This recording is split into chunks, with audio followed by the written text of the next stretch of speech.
गांव के पास एक घना जंगल था। वहां एक पीपल के पेड़ की ऊंची डाली पर एक नन्ही गौरैया रहती थी। नाम था चीनी। बाकी पक्षी ऊंचा उड़ते, कलाबाजियां खाते, लेकिन चीनी घोंसले के कोने में चुपचाप उन्हें देखती और मन ही मन सोचती, काश मैं भी उड़ पाती, बादलों के पार सूरज को छू पाती।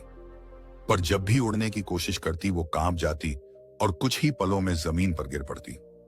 हर दिन पक्षी मजाक उड़ाते, अरे तू तो उड़ ही नहीं सकती, डरपोक है तू। चीनी चुप रहती।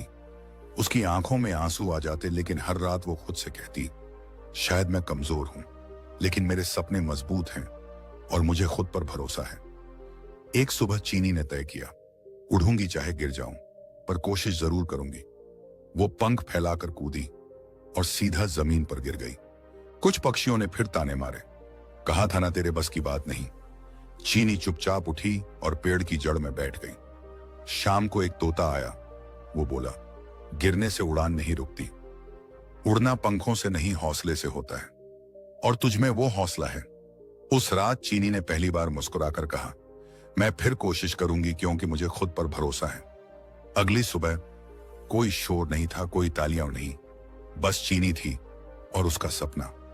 वो फिर कूदी और इस बार थोड़ी देर तक उड़ पाई। जमीन पर गिरी जरूर, लेकिन चेहरे पर मुस्कान थी। अब मैं उड़ रही हूं, भले ही थोड़ा। एक दिन आंधी आई, सभी पक्षी घोंसलों में छुप गए, पर चीनी ने वहीं से उड़ान भरी।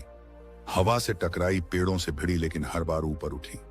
जब आंधी रुकी, चीनी बादलों के पास उड़ रही थी। वो पक्षी जो उसे कमजोर कहते थे, आज चुपचाप उसकी उड़ान देख रहे थे। तोते ने कहा, तूने खुद पर भरोसा किया और वही तेरी सबसे बड़ी ताकत है। सालों बाद एक नन्ही गौरैया उड़ने से डर रही थी। चीनी ने कहा, डर तो सबको लगता है, पर उड़ता वही है जो खुद पर भरोसा करता है। इस कहानी से हमें यह सीख मिलती है कि उड़ान पंखों से नहीं, इरादों से होती है। लोग ताने देंगे, लेकिन खुद पर यकीन रखना सीखो। जो गिरकर भी खड़ा होता है, आखिर में वही ऊंचाई छूता है।